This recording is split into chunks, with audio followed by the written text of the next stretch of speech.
આ છે ગુજરાતનો અંબાજીથી લઈને ઉમરગામ સુધીનો લાંબો આદિવાસી પટ્ટો. અહીંની કુલ વસ્તી 90 લાખ. અહીંયા વસતા લોકો મુખ્યત્વે આદિવાસીઓ અને આદિમ જાતિઓ. 2001ની સરખામણીએ અહીંયા પાણી, રસ્તા, ખેતી, તાલીમ, રોજગાર, શિક્ષણ, આરોગ્ય બધા ક્ષેત્રોમાં ઘણું બધું બદલાયું છે.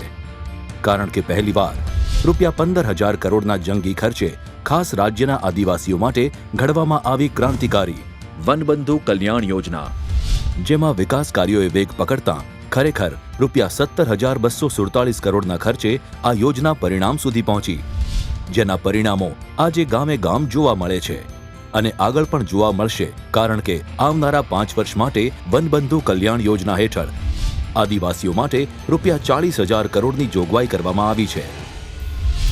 અહીંયા એક નાનકડા ગામમાંથી આવેલી આ વર્ષા રાવત આજે શહેર જેવી જ એક મોટી નિશાળમાં ભણે છે. આ એ જ જડીબેન વસાવા છે, જેમના દૂધ ઉત્પાદનો આજે છેક વિદેશો સુધી પહોંચ્યા છે. એક વખતના સાવ પછાત ગણાતા આ આદિવાસીઓ આજે વિકાસની મુખ્ય ધારામાં જોડાયા છે. કારણ કે આદિવાસીઓના જીવનમાં ખુશીઓનું બીજારોપણ થયું વનબંધુ કલ્યાણ યોજનાના 10 મુદ્દાના કાર્યક્રમ દ્વારા. પહેલીવાર આદિવાસી ખેડૂતોની આવક બમણી કરવા માટે ખેતીની ઉત્પાદકતા અને અવસર બંને વધારવામાં આવ્યા. દેશને આઝાદ થયે 60 વર્ષ થઈ ગયા. 60 વર્ષ કરતા વધારે સમય આટ આપની સરકારો આવી ગઈ, આદિવાસી મુખ્યમંત્રીઓ આવી ગયા, પણ ભાઈઓ બહેનો, આદિવાસીઓને જમીનનો પટ્ટો મળે, બાપ દાદાના જમાનાથી જે જમીન ખેડે છે એ જમીન પર હવે એનું નામ લખાય, આજ સુધી કોઈ સરકારો એ કામ ન કરી શકે.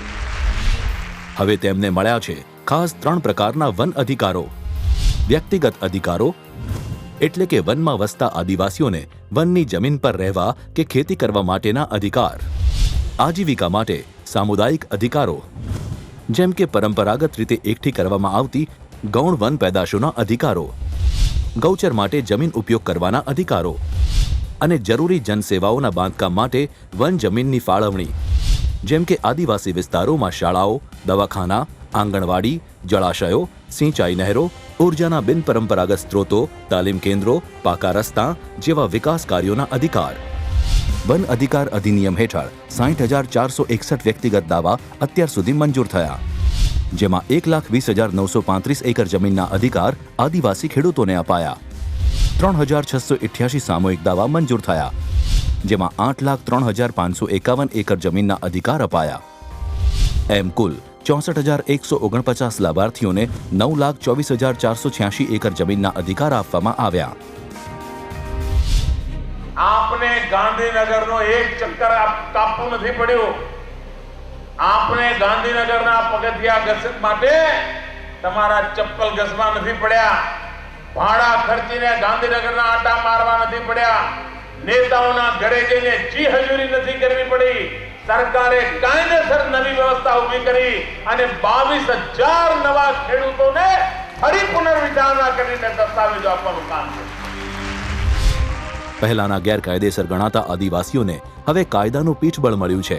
કારણ કે હવે તેમને સરકારની ખેતીલક્ષી તમામ યોજનાઓનો લાભ આપવાનો મુખ્યમંત્રી શ્રી નરેન્દ્ર મોદીએ નિર્ણય કર્યો છે. હવે આ ખેડૂતોને વીજ કનેક્શન, ખાતર બિયારણની કીટ, ખેત ઓજારો અને ખેતીની જમીન સમથળ કરવી વગેરે જેવા લાભ મળશે.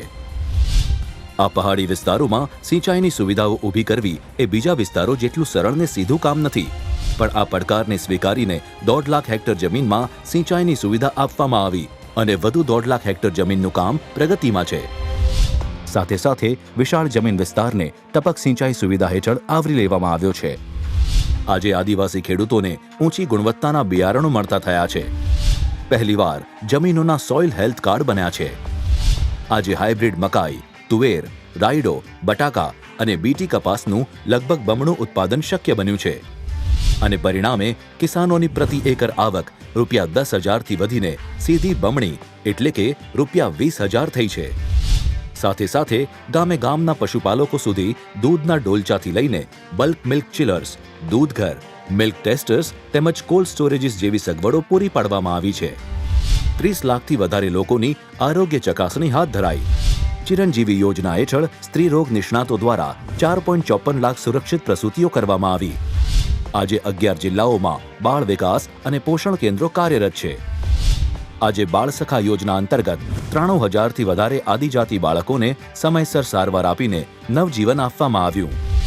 આજે 2 લાખથી પણ વધારે બાળકો દૂધ સંજીવની યોજનાનો લાભ લઈને એક તંદુરસ્ત ભવિષ્ય તરફ આગળ વધી રહ્યા છે.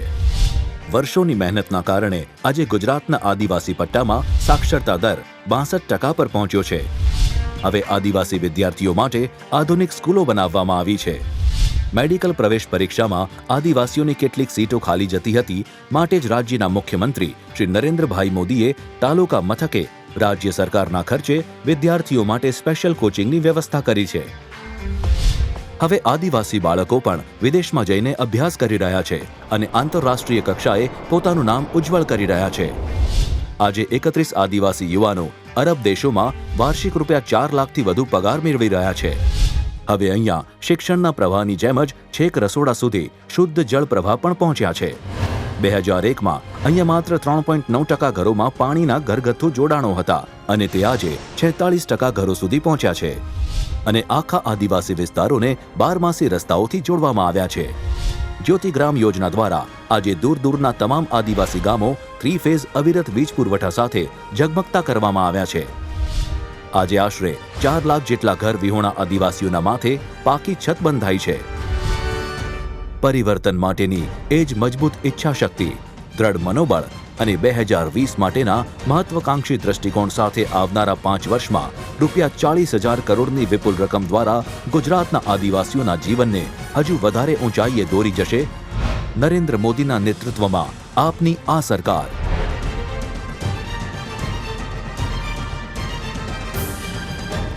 ગુજરાતના આદિવાસીઓના વિકાસ માટે આપણે સૌ સમર્પિત છીએ અને હંમેશા રહીશું.